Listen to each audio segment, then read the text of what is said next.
Hello? Hello? I suppose you're the new security guard? Well, if you are, then welcome aboard. I'm going to be leaving a message for you to help you get settled in on your new job and what to expect. I'm actually finishing up my night shift this week, and I'll be switched over to the day shift. So I guess you applied at the right time. You don't have any idea how much trouble these past few weeks has been for the company. Ever since those 5 kids went missing around here the other week, we don't know whatever happened to them, and we're currently under an investigation. The parents are suspecting us for some reason, and I don't know why, as we do have a policy that clearly says Fazbear Entertainment is not responsible for damage to property or person. Upon discovery of damage or if death has occurred, a missing persons report will be filed within 90 days or as soon as property and premises have been thoroughly cleaned and bleached and the carpet have been replaced, and all that other stuff. Okay, I'm going on too much about the current state and policies. Let's get back on track. Anyways, as you probably know already, you'll be monitoring the building from 12 a.m. to 6 a.m. to ensure the safety of all property and equipment, as well as keeping an eye on the animatronic characters. What I mean by that is, for some reason, the characters tend to roam freely after hours. We don't know what's causing this glitch, but the engineers say that it's sometimes the result of them being turned off for too long, as they are programmed to roam around freely during the day, which I think is a technical achievement in today's robotics. Anyways, make sure that they don't get too close to your office, because if they see you, they might mistake you for an endoskeleton without its costume on, and will try to stuff you into one. Now you're probably asking, how could be stuffed into a costume be bad? Well, you see, those costumes aren't like mascot walk-arounds and instead are the ones that the animatronics wear. And they are filled with eternal structures and devices. So being shoved into all of that would not only be extremely painful, but would instantly kill you. That's why you have doors by your vents. Shut them if anything is in there, and only if absolutely necessary. Using the doors, lights, and cameras drain power, and using them too much will result the entire building to go dark, leaving you vulnerable to the animatronics. So don't leave the door shut. If an animatronic does somehow end up in your office, I have a small trick for that, which is hiding under the desk. This will fool them into thinking that you're not in the office and will eventually leave. But be quick about it. You may only have a few seconds to react. It might also not work with certain animatronics, so keeping them away is recommended. It is also important for you to use your vent lights. There are blind spots in the camera views, so if you can't find someone on your cameras, be sure to check the lights, okay? Okay, that should be everything now. And before I go, I am required to greet you with the company's label. Welcome to Freddy Fazbear's Pizza, a magical place for kids and grown-ups alike, where fantasy and fun come to life. Good night, good luck, and I'll chat with you tomorrow.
heard you made it out on your first night, and if you did, then congrats. Now, I won't be talking quite as long as last time since the animatronics tend to become more aggressive as the week progresses. There are some things that I forgot to mention, and some things that I should give you an update on. Have you checked or noticed Cam 3 where Pirate's Cove is? Well, Foxy the Pirate Fox is in there, and he's a little more unique than the other characters as he becomes more active when the cameras remain off enough. Now, I don't think the hiding under the desk technique will work on him. If he ventures far out of his cove, then try to stare at him for as long as possible, and that should make him go back into his cove, as he doesn't like being watched. I guess it creates some kind of system restart within his servos or something. I don't know. Anyways, I guess by now you've noticed those golden animatronics on their own separate stage in Can 2. Those are from the older restaurants known as Fredbear's Family Diner. I'm not going to go into detail about what happened over there, but it was shut down and the animatronics were sent back here. At first the manager was reluctant to repurchase them, but we were able to convince him to bring back something special. Interestingly, the Spring Bonnie animatronic actually went missing a couple days ago and wasn't found until the week before. We found it lying around in the workroom, and we assumed that somebody was in a hurry after their shift and forgot to switch the character back to animatronic mode and return it to the stage. Weird, huh? Anyways, that's all I got for now. Have a good night, and I'll talk to you soon.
Hey, you're getting the hang of this. Good job. Did Foxy give you any troubles last night? Nah, probably not.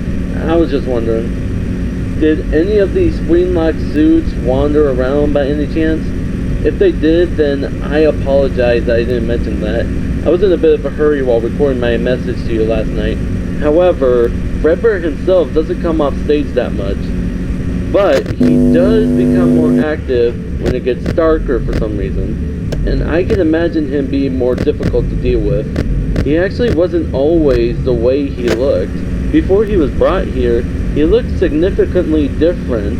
We thought his first appearance was too creepy for the kids, so we redesigned him with softer edges and made him overall safer.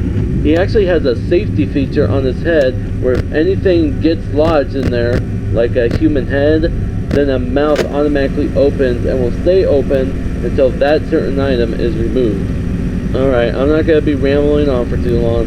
Things are starting to get real tonight. If you just did what you did the last few nights, then you should be able to get through your third night here. I'm going to leave you to it. Good luck.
job. Night 4. I knew you could do it. Okay, just to update you about what's going on, we had to take Foxy to the back room. He was having a malfunction, so he was put out of service for today. In fact, all of the animatronics have been very glitchy. Not the screen locks, but Freddy, Bonnie, Chica, and as I mentioned, Foxy. They would sometimes freeze in between songs, but then start up again as if nothing happened. Not just that, but they've also been smelling really bad to the point where it smells like someone just died. So every day after hours, the animatronics would be taken to the back room to be mopped down and cleaned so they would look presentable for the next day. We're still under investigation, and so far, this isn't looking so good. If this keeps going, then we could potentially get threatened of shutdown by the health department if they get involved. I hope that won't happen, but I think we should just hope for the better. Anyways, I have to get going. Hang in there.